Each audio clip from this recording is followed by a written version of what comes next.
मैं हूं अंकित अवस्थी और आज एक बहुत ही जबरदस्त मुद्दा चर्चा में है। मुद्दा यह है कि क्या राजनेता न्यायपालिका को जज कर सकते हैं। यह मुद्दा इसलिए क्योंकि खुद न्यायपालिका यह सवाल उठा रही है कि तुम कौन होते हो हमें जज करने वाले। जज करने की जिम्मेदारी तो हमारी है, यानी न्याय देने की जिम्मेदारी तो हमारी है। यह किस व्यक्ति के रेफरेंस में बात हो रही है? तो बात हो रही है आम आदमी पार्टी के कन्वीनर, आम आदमी पार्टी के संस्थापक अरविंद केजरीवाल के बारे में, पूर्व मुख्यमंत्री के बारे में। क्यों हो रही है? क्योंकि दिल्ली के अंदर जो लिकर पॉलिसी स्कैम हुआ था, उस पॉलिसी के स्कैम से अरविंद केजरीवाल जी को फरवरी 27 के दिन राहत दी गई थी, यह कहते हुए कि अरविंद केजरीवाल भ्रष्टाचारी नहीं है। यह कहते हुए आप रोने लगे थे। जब इन्हें राहत दी गई तो उनके खिलाफ यह मामला हाईकोर्ट में पहुंचा। तो ट्रायल कोर्ट के फैसले में जिसमें इन्हें बरी किया गया, उस मामले के बाद यह मामला हाईकोर्ट में पहुंचा। जब यह मामला हाईकोर्ट में पहुंचा तो हाईकोर्ट के जज तय हुई और जज के ऊपर अरविंद केजरीवाल जी ने आरोप लगाया कि मैडम आपसे मुझे न्याय की उम्मीद नहीं है। दिल्ली हाईकोर्ट के एक महिला जज पर जब अरविंद केजरीवाल ने यह कहा कि मुझे आपसे न्याय की उम्मीद नहीं है, जज का नाम जस्टिस स्वर्णकांत शर्मा जिनका नाम था, इनके ऊपर केजरीवाल जी का आरोप था कि आप मुझे न्याय नहीं दे पाएंगी। अगर आप अपने इस केस से हट जाएं तो मुझे शायद न्याय मिल पाए। इस बात पर सुनवाई हुई, बकायदा कोर्ट ने इसको सुना और सुनकर के जस्टिस स्वर्णकांत शर्मा ने इस मामले में अपना फैसला दे दिया। कहा कि मैं केजरीवाल जी के दबाव में अपने इस केस से नहीं हटूंगी, और नहीं हटूंगी इसका मतलब सीधा है कि मैं इस मामले की पूरी सुनवाई करूंगी। मतलब केजरीवाल जी जिस जज पर सवाल उठा रहे थे, उन्होंने अपने केस से हटने से इनकार कर दिया है। तो चलिए आज के इस पूरे सेशन में आपको विषयवार तरीके से बताएंगे कि केजरीवाल जी ने जज पर क्या आरोप लगाए और जज साहब ने अपने तरफ से क्या तर्क देते हुए अपने आप को कोर्ट में बरकरार रखा। अल्टीमेटली इस पूरे मामले की जब सुनवाई होगी तो क्या फैसले होंगे, क्या जनता पहले ही मीडिया के माध्यम से फैसले कर चुकी है, इस सब का कंप्लीट विश्लेषण होगा। पेशेंस के साथ सुनते चलिएगा। सारे पक्ष और विपक्ष आपके सामने रखे जाएंगे। फैसला फाइनली कोर्ट लेगी, लेकिन आपको कमेंट बॉक्स में लेने का समय मिलेगा। इसके लिए आवश्यक है कि आप चैनल को सब्सक्राइब कर लें। और हां, यदि आप जॉब तलाशते हैं और जॉब से जुड़ी हुई या बाजार से जुड़ी हुई खबरों के अपडेट्स जुड़े रहना चाहते हैं तो आप मुझे मेरे लिंक्डइन पर फॉलो कर सकते हैं। मैंने लिंक्डइन का लिंक कमेंट बॉक्स में पिन कर दिया है। यहां पर मैं आपके साथ कुछ बढ़िया पोस्ट समय समय पर साझा करता हूं, आप मुझे यहां पर फॉलो कर सकते हैं। यहां से जॉब अपडेट्स भी मिलते रहते हैं और जो अच्छे कनेक्ट्स आप रखना चाहें वो यहां पर बन सकते हैं। चलिए, बाकी चैनल पर नए हैं तो सब्सक्राइब करते चलिए ताकि भविष्य में आपको और बेहतर अपडेट मिलते रहें। तो मामला बिल्कुल शुरू से शुरू करते हैं। बात हमने अपने एक सेशन में 27 फरवरी को आपके सामने रखी थी, जिस समय दिल्ली की एक ट्रायल कोर्ट ने, राउज एवेन्यू कोर्ट ने, सीबीआई के द्वारा अरविंद केजरीवाल जी पर लगाए गए आरोप, कौन से आरोप कि आप भ्रष्टाचारी हैं, आपने शराब नीति मामले में घोटाला किया है, इस मामले पर जब केस दायर किया हुआ था तो कोर्ट ने बकायदा सुनवाई करके इन्हें पूरी तरह से मुक्त कर दिया था। इनके साथ में 23 लोग थे जिन्हें यह कहते हुए बरी कर दिया गया था कि नहीं, आप पर आरोप सही साबित नहीं होते। यह एक निचली अदालत का फैसला था। निचली अदालत के फैसले के तुरंत बाद अरविंद केजरीवाल जी मीडिया के सामने आए और कहा कि केजरीवाल भ्रष्टाचारी नहीं है। यह बात जब हेडलाइन बनने लगी, पूरे तरफ मार्केट में सेंटिमेंट बनने लगा कि केजरीवाल को जिस चलते जेल में डाला गया था वो दिल्ली के इलेक्शन थे क्या, जिसमें सरकार का दबाव सीबीआई और ईडी पर रहा हो, जिस दबाव के चलते केजरीवाल को जेल भेजा गया हो ताकि इलेक्शन में सीबीआई ईडी का यूज करते हुए दिल्ली के चुनावों को जीता जा सके। एक प्रकार का बढ़िया मोमेंटम इस बात का क्रिएट किया गया। हालांकि सीबीआई के बारे में पहले भी सुप्रीम कोर्ट की काफी तल्ख टिप्पणियां रही हैं, जिसमें राजनीतिक इंटरफेरेंस को लेकर के टिप्पणियां रही हैं। सीबीआई के बारे में पेज्ड कैरेट वाली बात रही है, केज्ड पैरेट की तरह से बात की गई है। तो तमाम प्रकार की चीजें सीबीआई के बारे में पहले भी कही जाती रही हैं। ऐसे में जब कोर्ट के द्वारा इनको बरी किया गया तो इन्होंने अपने ऊपर लगे आरोपों से मुक्त होते ही बिल्कुल इमोशनल संदेश दिया जो पूरे देश के अंदर बढ़िया वायरल हुआ। लेकिन सीबीआई अपनी इस हार से बौखलाई हुई थी। सीबीआई असल में गृह मंत्रालय के अधीन काम करने वाली जांच एजेंसी है, देश की सबसे बड़ी इन्वेस्टिगेटिंग एजेंसी है।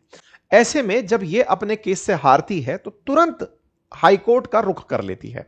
कोर्ट्स में आप निचली अदालत से हाई कोर्ट और हाई कोर्ट से सुप्रीम कोर्ट जाने की मतलब सीढ़ियां हैं जिन्हें आप फॉलो करते चलते हैं। ऐसे में ये तुरंत हाई कोर्ट की तरफ रुख कर लेते हैं कि साहब उन्हें गलत रूप से राहत दे दी गई है, हमारी बात सुने बिना ही दे दी गई। जबकि सीबीआई ने लगातार कई सालों से केजरीवाल के खिलाफ पूरे की पूरे चार्जशीट और उन पर अपनी दलीलें दी थी और न्यायपालिका ने जब फैसला सुनाया तो उसमें पूरी तरह से सीबीआई के आरोपों को बेबुनियाद पाया था और न्यायपालिका के फैसले में यह बात निकल कर आई थी कि हां भाई, इन्हें इतना भी आप लोगों ने जो बंद करके रखा यह गलत है। खैर, सीबीआई ऊपर जाती है साहब। सीबीआई जैसे ही हाईकोर्ट में पहुंचती है, हाईकोर्ट सीबीआई की दलील पर इस पूरे केस में जो अभी ये लोग बरी हुए थे, इस पूरे केस में स्टे दे देती है कि रुकिए, अभी उस फैसले को मान्य ना किया जाए जो निचली अदालत का है, हम इस मामले की पुनः सुनवाई करेंगे। यानी निचली अदालत से राहत बिल्कुल एक तरह से बेराहत सी हो गई और हाईकोर्ट ने कहा कि हम इस पूरे मामले को दोबारा से सुनेंगे साहब। ठीक है साहब। तो ऐसे मामले में इस पूरे मामले के अंदर जो आरोपी थे, जो बरी हुए थे, इन पर हाईकोर्ट का स्टे आया तो इस बात में स्वाभाविक है कि अब आपको हाईकोर्ट में भी केस लड़ना पड़ेगा।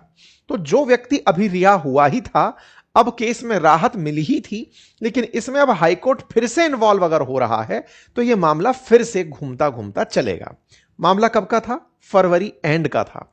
मामला जब फरवरी एंड में था तो उसके बाद में यह मामला जब सीबीआई की प्ली के आधार पर हाईकोर्ट में पहुंचा तो यहां पर केजरीवाल जी ने हाईकोर्ट में एक एफिडेविट दायर किया, एक परमिशन मांगी कि साहब हमारे कहने पर जो जस्टिस जस्टिस शर्मा जो हैं, इनको आप इस केस से हटा दीजिए, ये हमारा केस ना सुने, हम आपसे ये रिक्वेस्ट करते हैं। केजरीवाल जी ने जिस मामले के लिए हाईकोर्ट से परमिशन मांगी, क्या हाईकोर्ट ऐसा कर सकती है? असल में जब केसेस डिसाइड होकर जजेस को बांटे जाते हैं कि आप इस केस को सुनेंगे या आप इस केस को सुनेंगे, हाईकोर्ट के अंदर चीफ जस्टिस जब इस बात का फैसला कर रहे होते हैं, रोस्टर के आधार पर तय कर रहे होते हैं, उस समय पर केस जब एक बार बट गए, उस बटने के बाद में केस को परिवर्तित नहीं किया जा सकता हाईकोर्ट के जज के द्वारा, यानी हाईकोर्ट के सीजे के द्वारा। वो जज पर निर्भर करता है कि वो चाहे तो वो केस छोड़ सकता है। तो अरविंद केजरीवाल जी की इस दलील को कि हाईकोर्ट उनके जज को बदले, यानी सीजे उनके जज को बदले, वो उन्होंने इनकार कर दिया और कहा कि आप खुद जो आपका केस सुन रहे जस्टिस शर्मा हैं, उनसे जाकर कह दीजिए कि वो केस ना लें, यानी कि वो इस केस की सुनवाई ना करें। क्या न्यायपालिका में ऐसा होता है? बिल्कुल होता है। मल्टीपल टाइम ऐसा हुआ है कि बहुत सारे जजेस ने उन केसेस की सुनवाई करने से इनकार कर दिया जिन केसेस में, क्योंकि जज भी कभी ना कभी वकील रहे होते हैं, उनके भी परिवार हैं, और अगर वकील नहीं रहे, डे वन से जज हैं, तो उनकी हो सकता है कि कोई पॉलिटिकल थिंकिंग हो, अलाइनमेंट हो, और कुछ भी नहीं रहे, अगर कहीं पे ऐसी विचारधारा पहले से प्रूवन हो, तो ऐसे केस में जज बहुत ज्यादा मतलब एक तरह से कहिए कि लिटमस टेस्ट से होकर गुजरते हैं। इस बात को ध्यान में रखते हुए जब इनके द्वारा यह कहा गया कि मैडम को हटने का आप कहिए सर कि वो इस केस में ना सुनवाई करें, तो हाईकोर्ट ने इनकार कहा कि आप अपने लेवल पर जाकर देख लीजिए, कोई बात नहीं साहब। यह मामला आगे निकलता है। इसके पीछे केजरीवाल जी का तर्क यह था, क्योंकि 11 तारीख को केजरीवाल जी गए थे न्यायपालिका में कहने के लिए कि उन्हें हटवाइए। बोले सर क्या हुआ ना कि 9 मार्च को ईडी वाले भी आए थे मैडम के पास, तो ईडी वालों की सुनवाई करके उन्होंने हमें 29 अप्रैल का टाइम पहले ही दे दिया है, यानी कि ये जज तो पहले से ही हमारे मामले में सख्ती बरतते हुए आ रही हैं। अब इन जज के पास हमारा केस लगा है, आप इन्हें हटवा दीजिए। खैर, हाईकोर्ट ने यह बात नहीं सुनी और इन्हें जज के पास भेज दिया। इस बात की न्यूज बनती है 16 मार्च को कि साहब हाईकोर्ट ने मना कर दिया है, अब केजरीवाल जी जज के सामने प्रेजेंट होंगे। तो यहां पर एक खबर आती है कि ये सुप्रीम कोर्ट मूव होते हैं जज को बदलवाने के लिए, लेकिन इसी बीच में एक खबर और निकल कर आती है कि ईडी भी दिल्ली हाईकोर्ट में रुख कर चुकी है केजरीवाल जी के खिलाफ कि साहब इनको बार बार बुलाते हैं, ये आते नहीं है। सीबीआई वाले तो खैर, सीबीआई के मामले में तो इनको राहत मिल गई, ईडी के मामले में भी अभी हमको इनकी सुनवाई करनी है। इस बीच में सब चल ही रहा था। 6 अप्रैल के दिन अरविंद केजरीवाल जी बाहर आते हैं और कहते हैं कि साहब दिल्ली हाईकोर्ट में मैडम को हटवाने का, यानी कि रिक्यूज करने का जो मामला है, उस मामले में मैं खुद एज ए लॉयर पार्टिसिपेट करूंगा। क्या कोई व्यक्ति ऐसा कर सकता है? बिल्कुल कर सकता है। आप अपना केस खुद लड़ सकते हैं, प्रोवाइडेड आपको वो सारी बातें आए। इसके लिए बकायदा एडवोकेट अधिनियम बना हुआ है। किसी व्यक्ति को अपना केस लड़ने के लिए या किसी भी लोक जनहित के मुद्दे में अगर एज ए लॉयर अपने आप को आप रखना चाहते हैं तो बिना वकालत किए भी एडवोकेट लॉ के आधार पर कर सकते हैं। और उसके अंदर केजरीवाल जी भी अपने आप को कहते हैं कि मैं मेरा केस खुद रखूंगा। चलिए साहब, इनके पास हालांकि बहुत सारे वकीलों का एक्सेस है, लेकिन इसके बाद भी आप खुद मामले की सुनवाई के लिए आगे आते हैं कि साहब मैं अपने आप को प्रेजेंट करूंगा क्योंकि मैं वादी हूं, तो मैं आ गया साहब यहां पे। अब ऐसे में परिवादी के रूप में ये यहां आते हैं साहब। हाईकोर्ट ने केजरीवाल जी को खुद को रिप्रेजेंट करने की परमिशन 6 अप्रैल को दे दी कि आइए और आप अपने आप को रिप्रेजेंट करिए। अरविंद केजरीवाल जी साहब यहां पर जस्टिस स्वर्णकांत शर्मा के सामने पहुंचते हैं ये कहने के लिए कि मैडम आपको अपने इस केस से रेक्यूज कर लेना चाहिए। रेक्यूज का मतलब आप खुद से इनकार कर दीजिए कि आप इस केस को नहीं सुनेंगी। अब थोड़ा सा जस्टिस स्वर्णकांत शर्मा के बारे में भी जान लीजिए। मैडम डीयू से पढ़ी हुई हैं, आप अपने समय में बेस्ट ऑलराउंडर स्टूडेंट रही हुई हैं। आपने डीयू से एलएलबी एलएलएम किया है, फिर पीएचडी की मानद उपाधि भी प्राप्त की है। 24 साल की उम्र में ही आप मजिस्ट्रेट रही और उसके बाद 28 मार्च 2022 को दिल्ली हाईकोर्ट के अंदर परमानेंट जज के रूप में आप नियुक्त हुई। तो 2022 से ये दिल्ली हाईकोर्ट के अंदर जज बनी हुई हैं।